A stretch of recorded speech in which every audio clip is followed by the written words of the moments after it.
What's up, everybody? Peter Gabransky back again. What we're going to be going through today is phones, and more importantly, to start with phone energy. So what you got to understand is this. When you're talking to someone on the phone, this is where the whole conversation piece starts. All right, so understand, our clients don't know you from anyone else. At this point in time, all they've seen is a phone number ringing on their phone, and they have no idea who it is. Right, so you've got to set the tone from the beginning. So starting with energy, number one is you got to find yourself smiling. Right, you'll understand dips in tones, peaks and valleys when you're talking on the phone, all right? Because understand, they're going to feed off of you.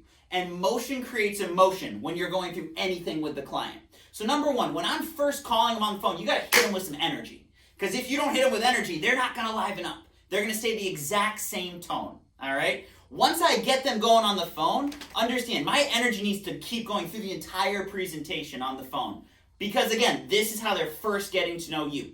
All right, so once I hit them with that first line, then I'm going to move right into the reason why I'm calling. Because you got to get to that quick. Understand, when nowadays on the phone, people don't like talking on the phone, right? They want to get on and off the phone as quick as they can.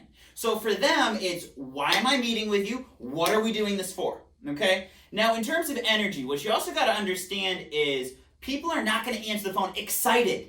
Right? If you understand something, people don't love talking on the phone, as I just mentioned. So the biggest piece is setting that energy point and not lowering it. Even if they sound sad, quiet, uninterested, you've got to keep your energy up because that's what they're going to have to build up to.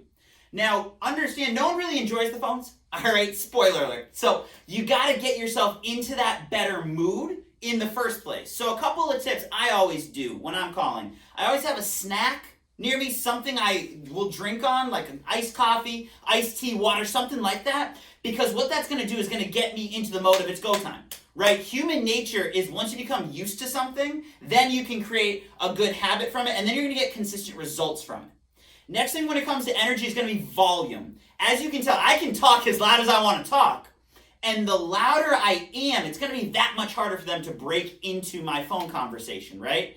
It's human nature to hear loudness as, okay, this is important. It's got to be important if they're talking loud. But number two, you can't rebuttal someone because if I'm talking loud, they can't talk in this tone because I can't hear them and I'm going to steamroll through the entire phone script.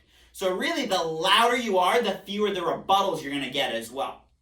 Now, when I'm going through it as well, moving through on energy, understand points of topic that are important, slow down on. Don't just try to steamroll the whole thing because then what's going to happen is they're not going to know why they're meeting with you. And if they don't know why they're getting on the Zoom meeting with you, guess what? They're going to no-show you, right? So when you're going through it, make sure the points of emphasis, doesn't matter the script, the reason why I'm calling is, make it very, very clear to them so they know, right? Once you've gotten that far, the energy that they're building off of throughout the entire phone call is going to make or break really if they're going to be there, okay, when you set that appointment. Because if there's an excitement, they're going to be curious enough to want to find out, what's this person all about? Like, whoa, I know I'm getting benefits, but what are the benefits I'm getting, okay? So, lastly, when we're touching upon energy and volume, as you notice going through this, notice how my hands are moving. Notice how I'm walking around. I'm never sitting down when I'm booking an appointment because guess what? If I'm sitting down, my energy level is here. But if I'm standing up, walking around, smiling, talking with my hands, automatically you're going to hear peaks and valleys in my voice, right? You're going to understand always having your scripts right in front of you. I've been here now 7 years. I'm in and out of the field. I always have my scripts in front of me. And the reason why is it takes the guesswork out of it because then I can let my personality, my voice, and listening to the client come through that much better. All right, so understand, have your rebuttals as well, because you want to be quick on rebuttals, right back into the script as well. And again, the louder you are, the fewer the rebuttals you're going to find yourself getting yourself into. So to recap, when we're talking about energy, a couple of important points. Make sure you're moving around. Motion creates emotion. Second piece is going to be setting the tone right when they answer the phone with a big smile. Joe, how's your day going? Okay, third is going to be tricking yourself into being excited.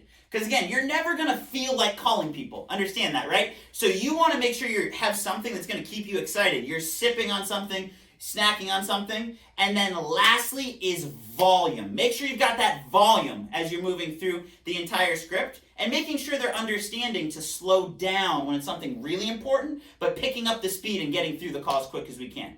So that would be the basics on energy and volume.